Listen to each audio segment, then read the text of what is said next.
Hi guys, sorry about that wait. This summer, so in case you don't read my community posts, which makes sense, I get my computer, my recording equipment through my college. So I get it through my college. So during the summer, I was not able to have access to a computer that could record, and my phone is old, to say the least. So, classes started yesterday, on the 25th, so I was finally able to start, finally able to get the loaner laptop. And again, please remember I do work on these in succession at the same time as my, college assignments, so I also have a part-time job right now, so I might not have too much time to get these out, but I will do my best now that I actually have the means to record them by it. This episode is going to not be a My Hero Academia. I know it's my first one back, but I want to go ahead and finish up, what even was this one called? This isn't Magic of Marriage. Aftermath of the War. So this is the Izetta the Last Witch, fic that I started a few months ago. I got part 1 through. This one should be shorter, hopefully. Looking at the scroll bar on the side of the thing, it's further than halfway, so it should be shorter than that one, because that one was 56 minutes. But, thank you guys for coming back, and I will continue the fic. "You look lovely, Archduchess Ortfiné," a man said, bowing in front of her. "May I have this dance with you?" She hummed, looking down at him slightly before looking away. "I apologize, but my first dance is already promised to another," she told the man, nodding her head. It was the same routine she had done time and time again, and like every other time, he nodded and walked off for another woman to dance with. She had tuned out of the party in only 30 minutes. It was the same routine as every social event she had the displeasure of attending. People trying to speak to her only because of her affiliation since the war, ask about Izetta, try to pry any latest information they could out of her. She had no formal experience at these events from before the war, but she doubted they were much different. Another man approached from the corner of her eye, and she sighed, standing up straighter to give the same monologue. However, this man was different. "Archduchess Ortfiné?" Prince William asked, raising his glass. "I am glad to see you have saved your first dance for me." His hair was brown and slicked back, an easy smile on his face.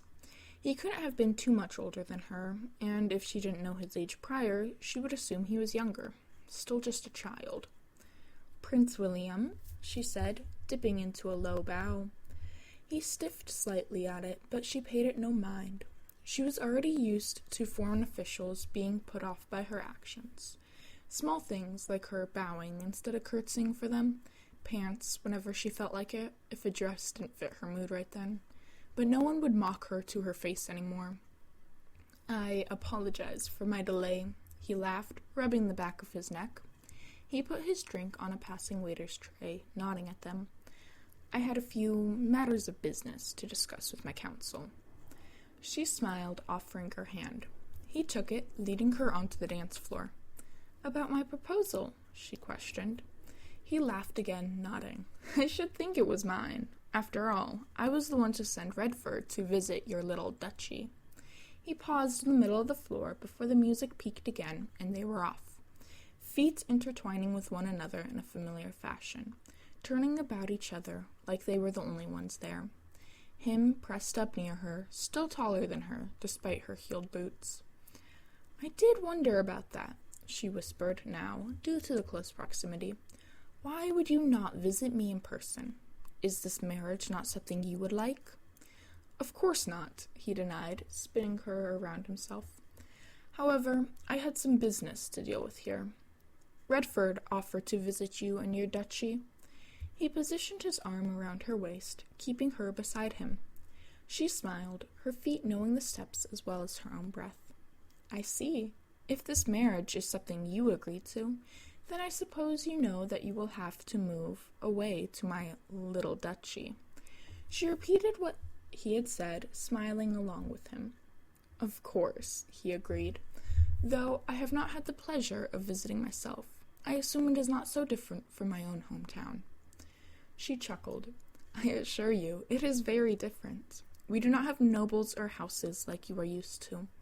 Just a few small villages and towns. No large cities like you have here, stacked to the skies and streets filled with people. He shook his head, turning them around in another group. You misunderstand me. I was not raised in the castle or the city. My mother moved me to a small town, hours from here, a fishing village.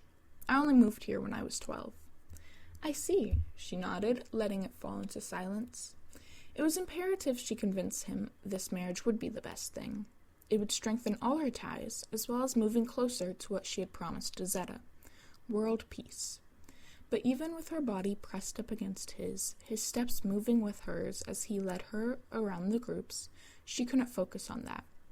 Only on the feeling that Izetta had left on her lips, the warmth and tingling from her magic pulsing under her skin. Her vision spun as they moved, forward and back and around. It wasn't until he had pulled her off to the side, his hand leaving her waist, that she even realized something had changed. Is there something on your mind I can help with? He asked, handing her a glass of water. She took it gratefully, shaking her head. He didn't say anything else, leaning on the table, watching everyone else. Finé finally turned to him, setting her glass down. I'm sorry. It's been some time since I last attended an event this large. Guess the stress is getting to me. He laughed, nodding. I fully understand what you mean. My brother has taken all the attention for years. But now with this marriage of his. He sucked in a breath before pausing. Let me show you something. He reached out for her hand, and she took it, following him. He led her between the crowds of people off to the side and through the halls. It was obvious he was from here, because he didn't get lost despite the numerous turns. The entire way, he never spoke. It wasn't until they came to a rest at a door that he paused, turning to her. Sorry for the walk, he laughed, pushing the door open. The cold night air hit her first, before the sound of the fountain. She followed him out into the open air, the door shutting behind them. Oh, she mumbled, letting go of his hand to walk up to the fountain. The area was small, not nearly large enough for many people. The fountain in the center was small as well, surrounded by a thin path and flowers. There was a single bench up against a wall. It's beautiful, she whispered, running her fingers through the fountain's water. It rippled and churned under her fingers, making her hand cold. So, why did you... He cut her off. You like women, right? Not men? She stopped, pulling her hand from the water. What do you mean? She asked, turning around to look at him. His arms were crossed over his chest as he leaned back onto the wall. He wasn't smiling as much anymore, searching her face for something. What it was, she wasn't sure. You're a lesbian, right? You like women, not men. She laughed in surprise, shaking her head. I don't know what you mean. That is a archduchess. I'm not here to judge or persecute you, but I need to know for this marriage to work. She laughed, pushing her hair behind her ear. I'm sorry, Prince William, but that is an insane accusation. I don't know if you're aware of the stigmas around. He took her hand, laughing slightly. Archduchess, please calm down. As I said, I'm not accusing you of something unseemly. I enjoy to spend my company with men, not women. I wanted to see if you felt the same way. She hesitated, looking back at the closed door before she dropped her shoulder. He visibly relaxed as well, chuckling. I don't know, she whispered, turning away from him, back to the fountain. He sat down on the bench, tapping it. She shook her head, sitting instead on the edge of the fountain. I don't want to enter this under any false pretenses. That's why I picked you. She looked up at him, shaking her head. What does that mean? Why did you ask that? I watched it, the first showing of The Witch. I can tell you that was the same look I gave my first boyfriend. He smiled softly, laughing. I assumed you felt the same about her. But of course, I could always be wrong. He shrugged, staring at her. She adjusted her skirt, leaning onto her hands. We met years before that, when we were still children with no responsibilities. My father's health had started declining, so I left her, thinking I'd never see her again. But you did, he cut in. Did you love her? She shook her head. No, I admire her. I always have. She's strong and is able to bounce back from misfortunes easily. If the world was more like her, we wouldn't have any need for war. She laughed, touching her lips slightly before taking her hand off. Prince William moved to sit beside her, glancing over at her. What about now? She was 15 when the war ended? You were 16? That's plenty old enough to develop romantic feelings. Yeah, that's right, she nodded, before laughing slightly. That would make her at least 16 now. I guess I don't know her birthday. You speak about her like she's still alive, he pointed out. She bit her cheek, but looked away without saying anything. I was 15 the first time I started a relationship. 2, actually. My parents had me dating a foreign noble. A small one, but she was ready for marriage. That commitment. It just didn't feel right. He shrugged, running a hand through his hair. This was about the same time my parents spoke to me about a new security detail. A kid of one of the older security personnel was around my age, starting his training. We got close. He was attractive, and I was still figuring myself out. He sighed, blowing air into his hands. What happened?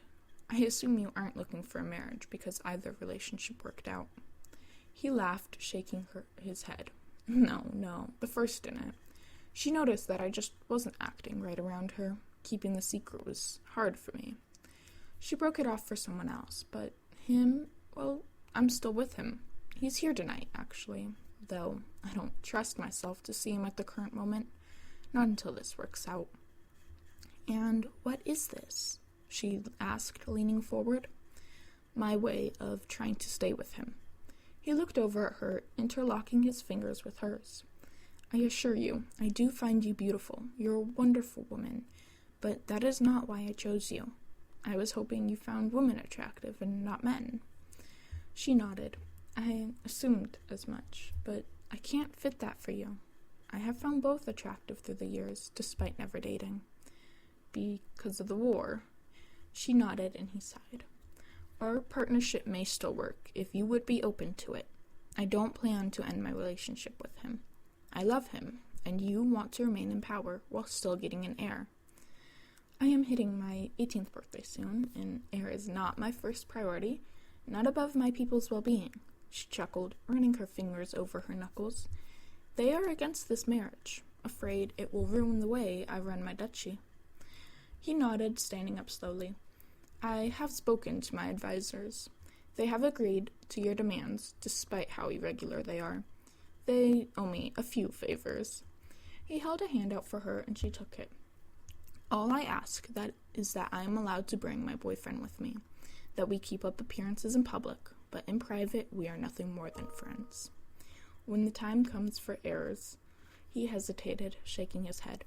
We will deal with that issue then. She nodded, stringing an arm through his. And if I refuse? Are you not worried that I would spread your secret for power? He laughed, shaking his head. I'm sorry, Archduchess Ortfiné. I simply don't think that is something you would do. He opened the door out of the small retreat, glancing over to her. Finé. You may call me Finé. After all, we are engaged to be married. She nodded up at him as the door shut. Archduchess, Bianca yelled, opening Finé's door quickly. She jumped up from where she was working on notes, racing over to her. What's the matter? She asked, taking Bianca's hands. She sucked in a deep breath. It's Izetta. She's in the city. Finé nodded, sliding on her boots as she hurried from the room. Prince William had moved her to a small royal house in a nearby area, promising the best when she came for the wedding, when it happened. She was so close to getting back to Izetta. She was supposed to leave tomorrow. Has she been recognized? Finé asked, tying her hair back as she ran after Bianca and out of the small house. Bianca shook her head. No, one of my off-duty girls managed to see her first, and get her to safety, but she won't listen to us. Finé nodded, turning a corner sharply. She was glad she wasn't easily recognizable here, even with her cloak's hood she happened to be wearing. She would cause a commotion to run like this. Bianca looked official, however, and people stepped aside for her. She opened the door to what looked like a small bakery, slowing her run to a fast walk. Finé followed her to the back, where a large group of people were gathered. "Your wife is going to die if you don't let me help," Izetta yelled, trying to pull out of one of Bianca's girl's hands to a small woman man. "Restrain her better," the man yelled. "She is upsetting my wife." Finé took a deep breath, touching Izetta's arm. She jumped before their eyes locked together, and she relaxed. "Let her go," Finé ordered the girl, and she complied. Izetta collapsed sideways into her fists balling in Finé's cloak. "Who are you?" the woman asked, her hand over her belly protectively. She was heavily pregnant, not even her dress hiding it. Finé tapped Izetta's hand back, and she stood up, looking at the couple. "It's them. The magic. It leads here," she whispered softly. Finé nodded, handing her over to Bianca as she shook. "I am sorry for this," Finé said, lowering her hood. "I know you may not recognize me, but—" "You're Archduchess Ortfiné," the man said softly. "The one who brought the war to an end." Finé let out a breath, nodding. "I am, and I'm so sorry to ask this, but I need to talk to you about your child." She grabbed a chair from against the wall, pulling it up for the woman. She took it gratefully, groaning as she sat. "Can I ask how far along you are?" 8 months, she responded, rubbing her stomach. It's felt so much more, though. I have 2 boys. None of their pregnancies were like this. Finé nodded, crouching down as she took the mother's hands. "I know this is a lot to process, but I need you to listen here, all right? And I need you to be able to keep a secret from me." The husband took his wife's shoulders, squeezing them tightly. "Of course, you are marrying our Prince William, so—" He trailed off, shaking his head.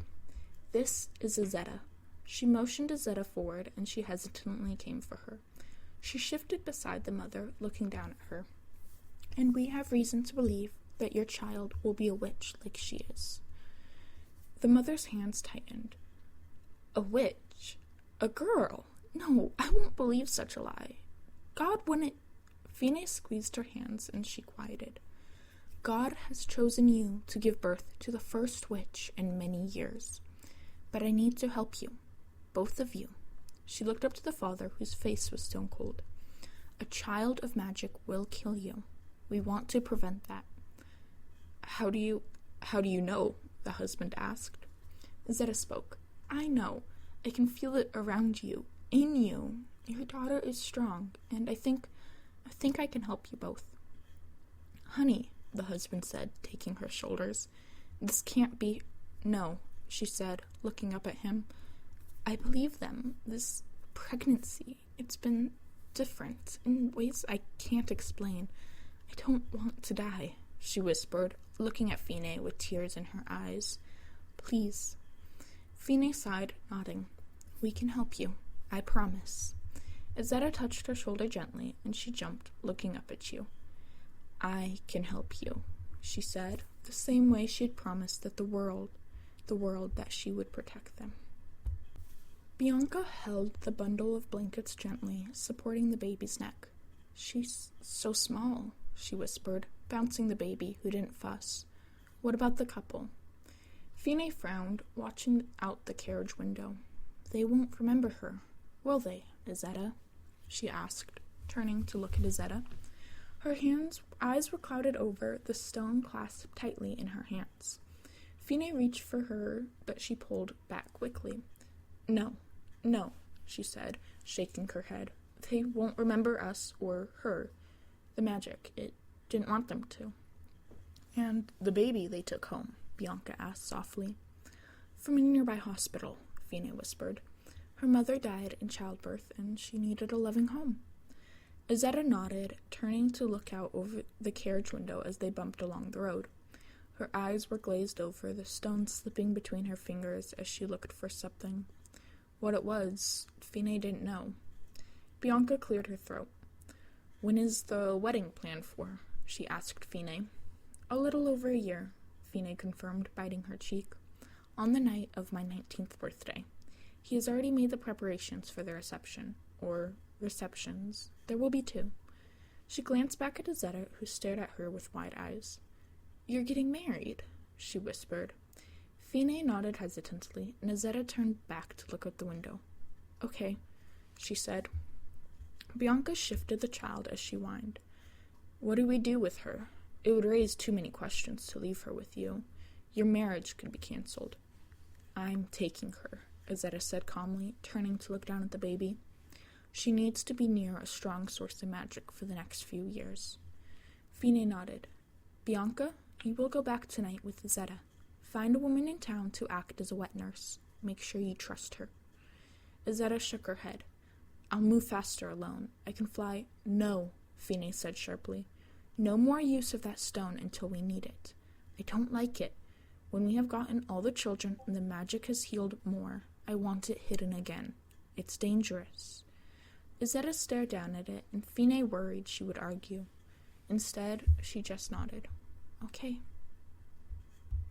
A month. She had a month before she was married and had someone she was supposed to be in a relationship with.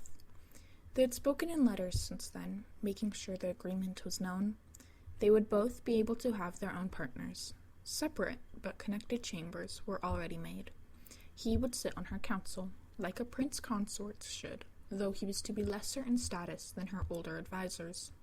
He had expressed the fact that his family did not approve of the marriage, but his brother was now king, so his parents had little say in the union or the following partnerships. Elliot had also sent a letter addressing his thanks for what Finé had done. But the one person she wanted to speak to had not reached out. She knew where Izetta was. They had constructed a safe house not too far from where the magic flowed, where they would be safe. They had 2 girls in the house, and Izetta thought there would only be 3 more, which made 6 witches in total. But every time Finé had mentioned visiting, Bianca had shut her down. Time after time, she was told her presence would only cause unnecessary stress for everyone.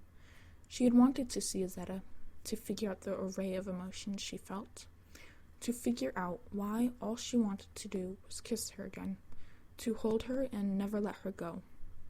That moment in the closet had been playing in her mind on repeat, over and over, the same thing. The heat between them and the spark of magic that Izetta left on Finé. She had no reason not to figure it out.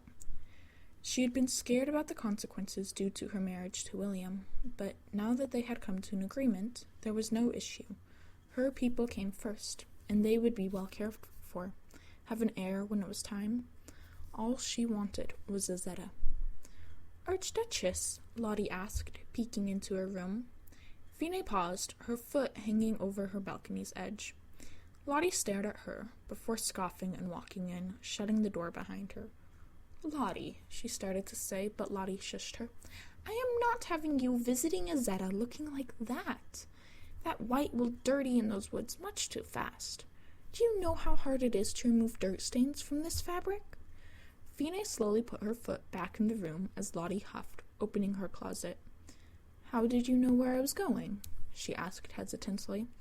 Because I'm not an idiot. Plus, it'll be good for you. Stop dragging your feet all over the place. Lottie sorted through her clothes, humming. Finé chuckled, pulling her ponytail tighter. I don't even think she wants to see me. She hasn't responded to any of my letters. She hasn't stopped in to see me. She wants to see you, Lottie said, pulling out darker clothes. It still had stripes of blue and gold, but the majority was black. She's just scared of what will happen. You guys are young. It just happens like that. She shrugged, setting the outfit on the bed as she shut the dresser. Finé frowned, moving her arms as Lottie helped her out of her current shirt. Aren't you my age? What does that even mean? Lottie paused, setting her shirt aside as she laughed. Really, Archduchess? You do recall how long I have been with you, right? She lowered the new shirt over Finé's head, moving her hair out of the way. Well, Finé hesitated. Could she even remember a time before Lottie had come to care for her? How old are you? 26, Lottie said, and Finé almost choked on her surprise. Lottie shrugged. I look young. I get that a lot, but Bianca is only like 4 years older than me. Finé stepped out of her skirt, allowing Lottie to dress her in the pants. Anyways, I don't think so. She hasn't responded to me at all. I only know where she is because of Bianca. She's been sending me updates on the girls, and they're all okay, Lottie said, patting her shirt down. I just went and saw them last week. The girls are eating properly, and Izetta says their magic is kicking in at a good rate. She paused, clicking her tongue. It must be hard to not know anything about raising witches and then suddenly having to raise multiple. There's little we can do for her. Finé nodded, rubbing at her eyes as she slipped her arms into the coat. I know. I really wish... Wait, you've seen them? Yeah, Lottie said, nodding. I go every weekend. Bianca has a nice room that's big enough for the two of us. I don't get to see her often now that she's over there and I'm here, especially with the girls, but I still try to make it work. She hummed, tying the cloak in the front. Are you... I guess, but are you... Finé hesitated. Lottie laughed. We're dating, yes. Technically married, but can't make it legal or anything. We do what we can. She grinned, stepping back from Finé. Perfect. Finé looked down at the floor, hesitating. What if she doesn't feel the same? To even admit to those feelings would mean danger. And she is so... I'm heading there tonight, Lottie said, cutting her off as she collected her clothes. I have a carriage ready to take me, if you would like to come with me. Finé sighed, pushing her hair from her face. Yeah, I would like that. She looked down at her new outfit and cloak, before looking back at Lottie, who smiled as she collected her clothes. Why change my outfit then? She asked, helping her take everything. Lottie shrugged. You look like you could use some help, and that's my job. She was rocking a baby when Finé spotted her, her red hair tied up as she bounced the baby girl. You're going to be okay, I promise, Izetta whispered, tapping the baby's nose with her finger. The child cooed, and Izetta sighed, smiling down on her. Finé paused in the doorway, watching her set the baby girl down. She looked so much better. Her hair was bright, and she seemed to glow with an energy she hadn't before. Her eyes no longer had large bags under them, and she had somehow grown taller. Finé raised a hand as Izetta turned to her, pausing. Oh, she whispered, looking at the two babies in the cribs. Let's go somewhere we won't disturb them, she whispered, bounding over. Her hand twitched at her side as she stood near Finé, her eyes averted.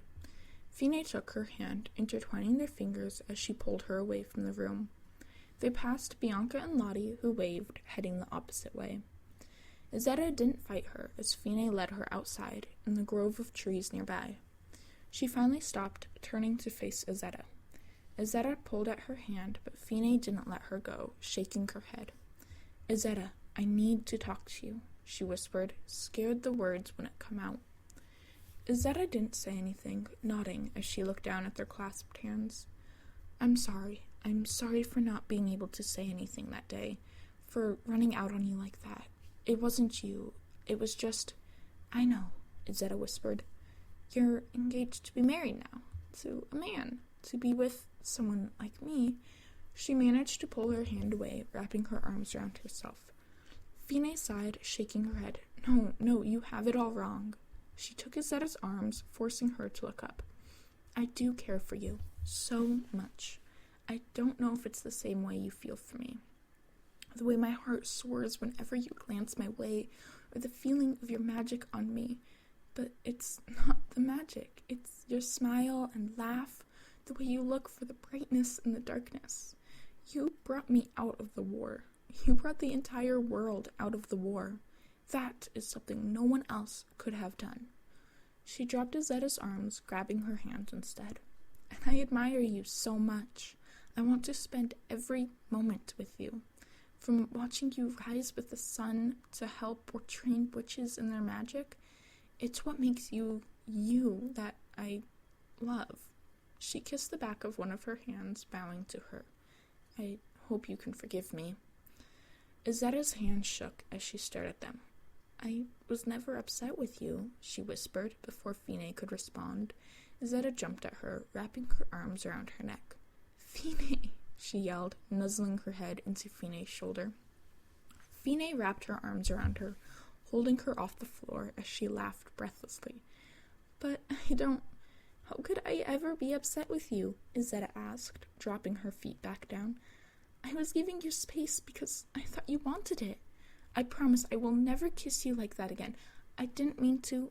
Finé shook her head, pushing Izetta's hair behind her ear before she pressed their lips together. Izetta jumped, but didn't pull away, letting herself melt into Finé. Her magic raced through Finé with her warmth as Finé wrapped her hands in Izetta's hair. Izetta finally pulled away, gasping for breath as Finé kept her pulled close. Izetta's hand came up, touching her lips gently as she looked back up at Finé. She didn't say anything, but Finé could see the question in her eyes. I love you, Finé answered, nodding. I always have. And if possible, I want to spend every last minute of my life with you by my side. Izetta's eyes crinkled as tears left them. Finé wiped them away, smiling down at her. But I always, Finé said, cupping Izetta's cheek in her hand. If you will have me, I will be there. Izetta laughed, wrapping her arms around Finé's neck as she pressed their lips together again. Always, Izetta whispered, her breath hot against Finé's lips. She deepened the kiss in a silent promise. When the promise had been sealed, so too had the love between them grown. It held strong through the Archduchess's wedding, her lover standing beside her as her husband stood beside him. The world would not know what they were seeing was not the marriage of one couple and 2 nations, but the marriage of 2 couples and 3 nations. The witch raised the 4 children gifted to her by magic. Their house was filled with laughter and the sound of magic winding through the halls. Girls flitted by on their chosen staffs, playing games and learning to control their gifts. The last witch was no longer that. But the days that they all waited for came once a week, when they would all travel and join the Archduchess in a location that will not be revealed. They would all follow behind as the last witch and the Archduchess flee through the world, returning the streams of magic to where they had always been. And though the magic would not be used for humans' evil ways, it would not be kept for those 5. It was a gift to be shared to those who needed it. Rocks that bled water in arid deserts, or fires that sparked in the coldest rains.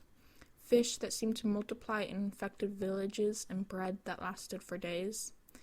That was the gift of magic, not for personal gain, but for the well-being of all.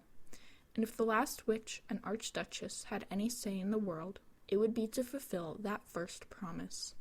That one day, somehow, some way, peace would be restored. Okay, that one's done. This one, again, is a very small fandom.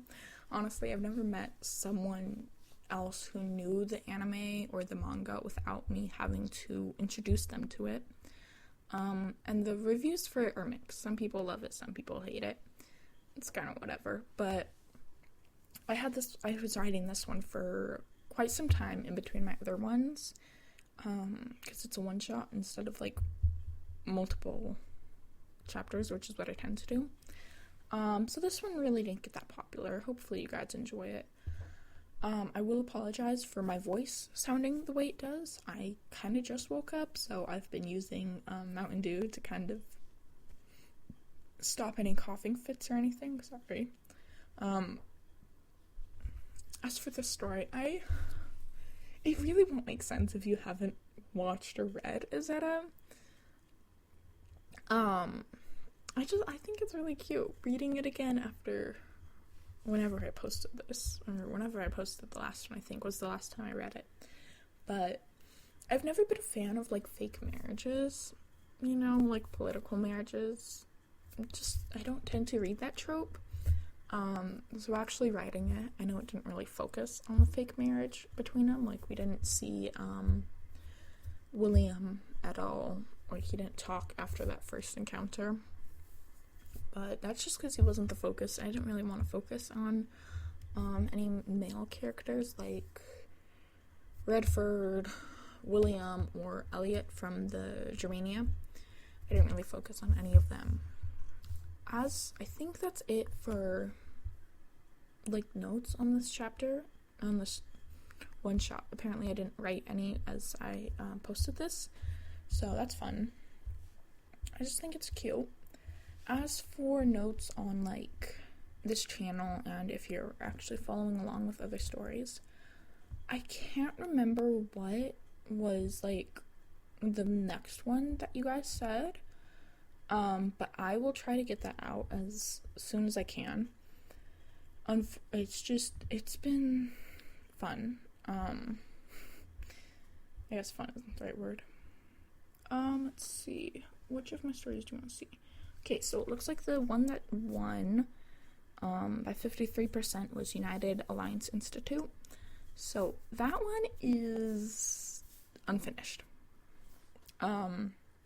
There's 2 chapters left in it. Let me see real fast. I think there's 2 chapters left in it, and I never touched it again.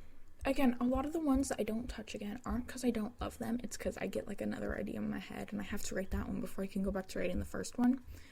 So I'm going to revisit United Alliance Institute. Let's see, there's 21 chapters. Okay, so there's 6 more chapters on that one. So again, there's currently 21 chapters with a total of 105,000 words. So I will work on that, on reading that one and then going back to it. Just for a little, for anyone who doesn't know, that is a not pre-quirk, but the Dawn of Quirk AU, where, Hizashi, Midoriya, and Inko, they've run a child soldier camp where they train kids with quirks, and Izuku is this kid obsessed with them because he doesn't have a quirk himself. So it's kind of a villain and unhinged Izuku fic. I really enjoyed it as I was writing it. I really, really want to finish it, but it just got to that point where it was okay, I know what's going to happen next, so I don't really have any joy in writing it anymore. So now that I have my computer back, I will start working on that. So you can look for that one. I don't want to give time frames. I'm going to start reading that one now. My next class is in 3 hours, so I should have time to get through a few chapters of that. Despite the fact reading this on the 26th, I have to go in tomorrow on the 27th to get my laptop updated to give me the softwares I need to edit, because they weren't installed on this laptop like I was told they would be. So I have to go in and get the laptop updated to get those few things installed. Then I will work on editing this one, and then I will post it. Hopefully it'll be out by the 28th, but again, realize I have school, I have a job, I have other assignments and projects that I'm working on in my free time. Anyways, thank you guys for listening, and I will see you in United Alliance Institute.